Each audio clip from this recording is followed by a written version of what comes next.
Hello, beautiful perception trainers people, and welcome back to another video. So this is another You Asked, I Answered, and the question is, what if I don't want to do what I know is good for me? Okay, so to answer this question, everything, the answer to every question, the first answer to every question anyways, is self-love and validation. There is a reason you don't want to do what you think is good for you. And that reason is not that there's something wrong, bad, and broken about you.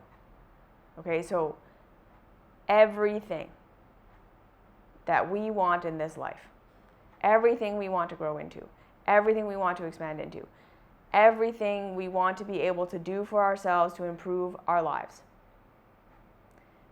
it's all going to come from a place of self-love, okay? Because we have to understand this foundational, fundamental, this is how our nervous systems work, and we're not going to find any other way around this. Unless and until we feel safe, we cannot learn, grow, change, evolve, and expand. Our nervous systems, when we are in a state of feeling rejected, feeling unsafe, feeling like we're not going to get our needs met, feeling like we're in a state where we can't get what we want and what we need, where we're not allowed to be who and what we are.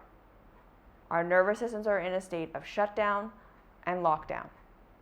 And in that state, our nervous system says, I'm just going to do what I've always done. I don't want to change. I don't want to do something different. It doesn't matter how much promise or potential my intellect can tell me doing this is going to give to me. How much benefit I'm going to get from changing my behavior. How much good there is over there. Your nervous system is going to say, we're under attack. We're not safe. The only thing we can do right now is what we've always done, because that is what's programmed into my nervous system as being the thing that has saved my life every other time I felt like this. So part of what we have to all come to terms with here is that most of us are walking around in a fear state all the time. Okay? If you don't feel in your life like you can face challenges and figure things out for yourself when you face something you've never faced before, you're probably in a state of fear.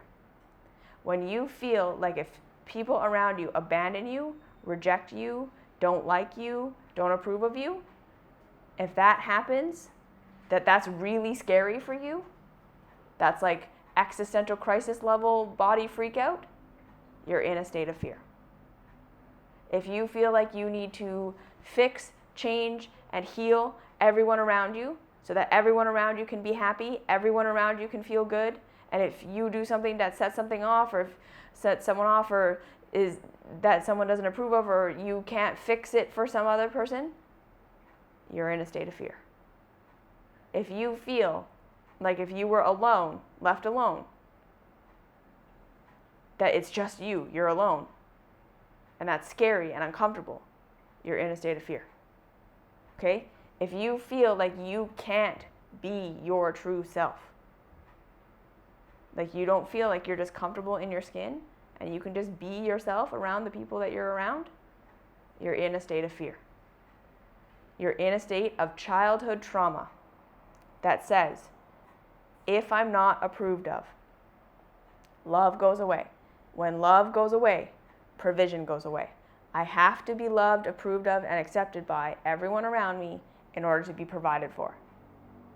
And if that approval goes away, I'm in danger. Okay? So if you don't feel like you are internally motivated to continue to expand your own horizons, to test your comfort level, to go farther to somewhere you've never been before, to do something you've never done before, to figure it out on the way, to know that you're not going to know all the answers. You're not going to have everything figured out. You're going to face challenges, and you know that you can do that, you're in a state of fear. So like I say, most of us are walking around in a state of fear 24/7. We've never not been in a state of fear. So then when it comes to changing our behavior and trying to do things that we think are good for us, are better for us than what we're doing, we got to look at this like there's kind of two sides to this coin. Either the thing that we're saying to ourselves is what's better for us, what we should be doing. We should change our diet this way. We should do this workout program. We should go get this job or quit that job or blah, blah, blah. We should do this program or that program. These things will be better for me, and I just have no motivation to do them.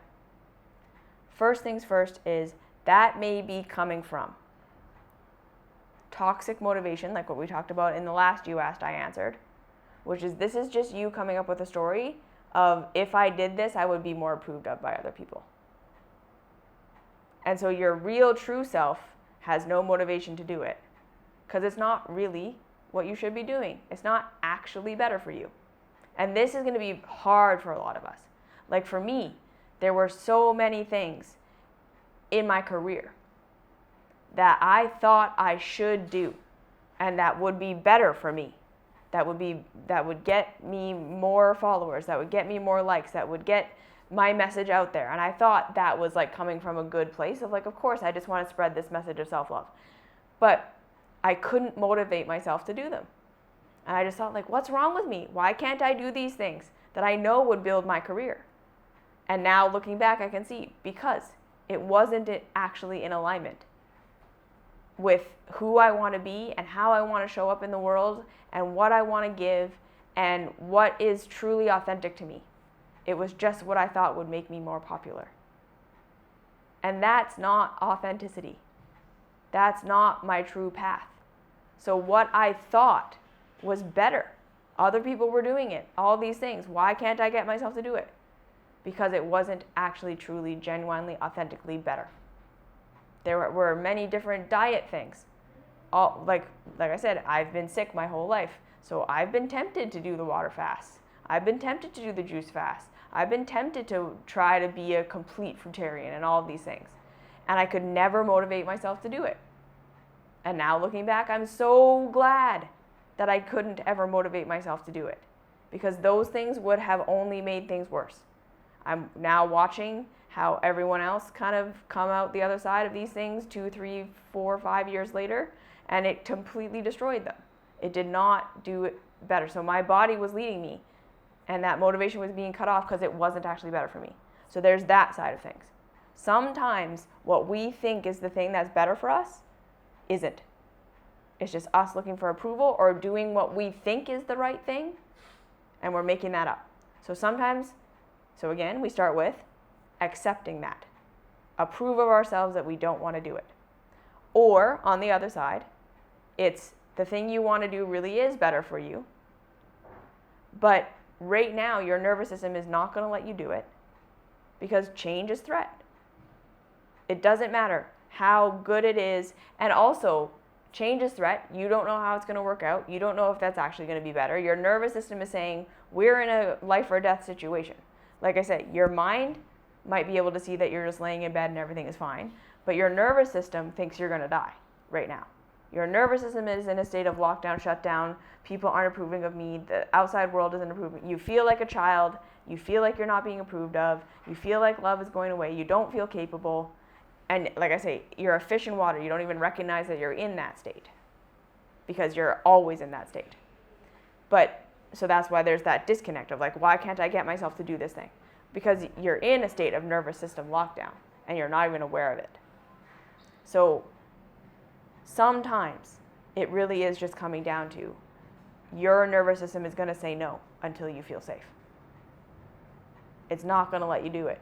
It's not going to let you change. It's not going to let you do anything different than what you've always done because it doesn't actually know that that's better. It doesn't know that that's safe. It doesn't know that that's okay. It only knows do what you've always done because that's how we've survived so far. We're not going to change course because that thing might not work and then we'll die. So we have to, either way, in order to determine, am I resisting this thing because it's really not right for me? Or am I resisting this thing because it is right for me and it's just my nervous system? The answer is the same. Make yourself feel safe. And how do we make ourselves feel safe? We approve of ourselves, because that's how our nervous systems are wired. In childhood, love, approval, acceptance equaled safety. So the more we can approve of ourselves, exactly where we are right here, right now, with how much we don't want to do that thing, no matter how good and sparkly and shiny it is, we completely approve of ourselves that we don't want to do it. We make it completely okay that we have no motivation. We choose to love ourselves anyways. We self-soothe. What do I need to feel safe right now? My own approval, my own love. As much as we can, over and over and over again. And as we do that, the nervous system will calm down. And then you will know, okay, I don't want to do that thing. Your mind will expand because it's just not right for me. We'll make it okay, make it okay, make it okay. And if you continue to make it okay that you don't do that thing, and you continue to not have motivation for it, it's not the thing for you right now. Or maybe it's never the thing.